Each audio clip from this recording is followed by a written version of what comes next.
Ndewo, no, and welcome to your Week 10 sentence review. If the week was busy, this is your chance to catch up. All 15 sentences from this week's Igbo Daily Drops in one place.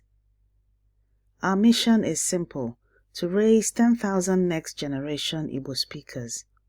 And every sentence you practice brings us one step closer. So wherever you are, in the car, on a walk, or relaxing at home, let's review the sentences from this past week. Ka anyị bido. Let us begin. 1. Nri dị n'ime ite. Food is inside the pot. Repeat after me. Nri dị n'ime ite. Nri dị n'ime ite. Nri dị n'ime ite.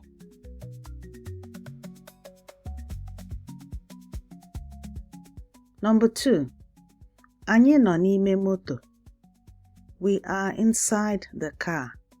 Repeat after me. Anyị nọ n'ime moto. Anyị nọ n'ime moto. Anyị nọ n'ime moto.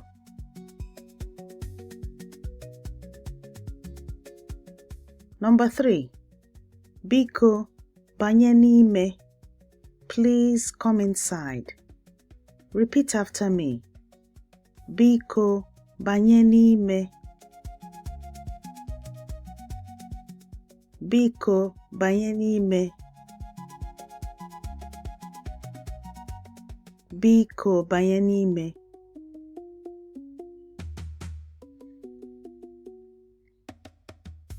Number 4. Akwụkwọ nọ n'elu oche. It should be akwụkwọ dị n'elu oche. Akwụkwọ dị n'elu oche. The book is on top of the chair. Repeat after me. Akwụkwọ dị n'elu oche. Akwụkwọ dị n'elu oche. Akwụkwọ dị n'elu oche.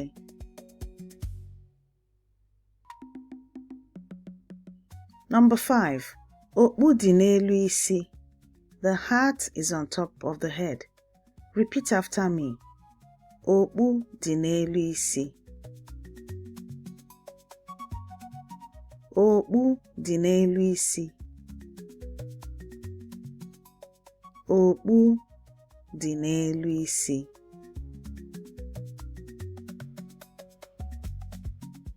Number 6. Nọdụ n'elu oche.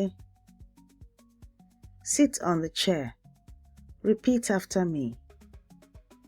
Nọdụ n'elu oche.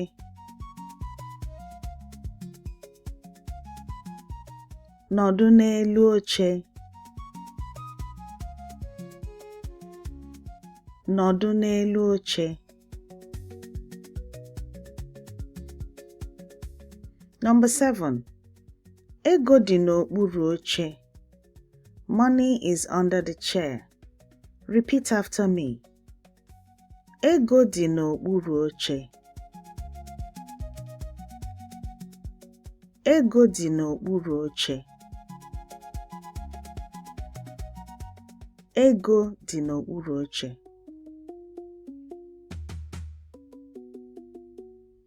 Number 8. Key dị n'okpuru akpa. Keys are under the bag. Repeat after me. Key dị n'okpuru akpa. Key dị n'okpuru akpa. Key dị n'okpuru akpa. Number 9. Nọdụ n'okpuru ndo. Sit under the shade. Repeat after me. Nọdụ n'okpuru ndo. Nọdụ n'okpuru ndo. Nọdụ n'okpuru ndo. Number 10. Nọdụ n'akụkụ m. Sit beside me. Repeat after me. Nọdụ n'akụkụ m. Nọdụ n'akụkụ m. Nọdụ n'akụkụ m.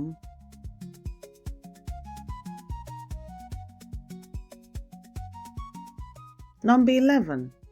Bịa n'akụkụ nne gị. Come beside your mother. Repeat after me. Bịa n'akụkụ nne gị. Bịa n'akụkụ nne gị. Bịa n'akụkụ nne gị.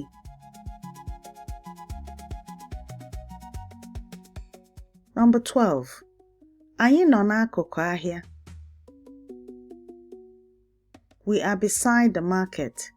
Repeat after me. Anyị nọ n'akụkụ ahịa.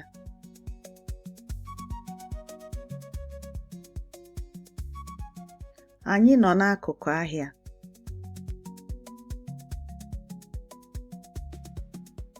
Anyị nọ n'akụkụ ahịa. Number 13. Gaba n'ihu. Go forward. Repeat after me. Gaba n'ihu. Gaba n'ihu. Gaba n'ihu.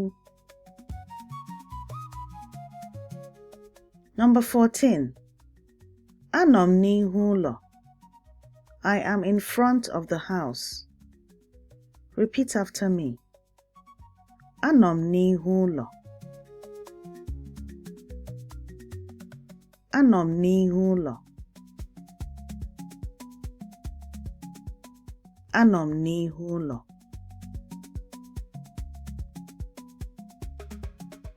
Number 15.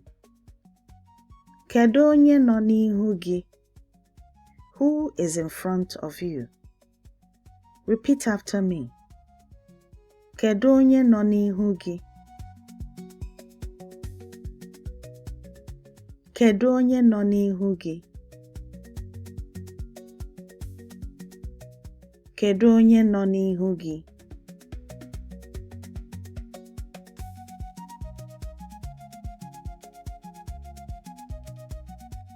And that's a wrap for this week. 15 sentences from week 10. Remember, fluency isn't built through perfection, but through consistency. To keep practicing, download the free speaking workbook for this week at learnigbonow.com. Abụ nwanne gị nwanyị Yvonne Chioma Mbanefo. I am your sister Yvonne Chioma Mbanefo. Ka ọnụ gị cheta asụsụ ndị ichie anyị. May your mouth remember the language of our ancestors. Ka o mesịa. Goodbye.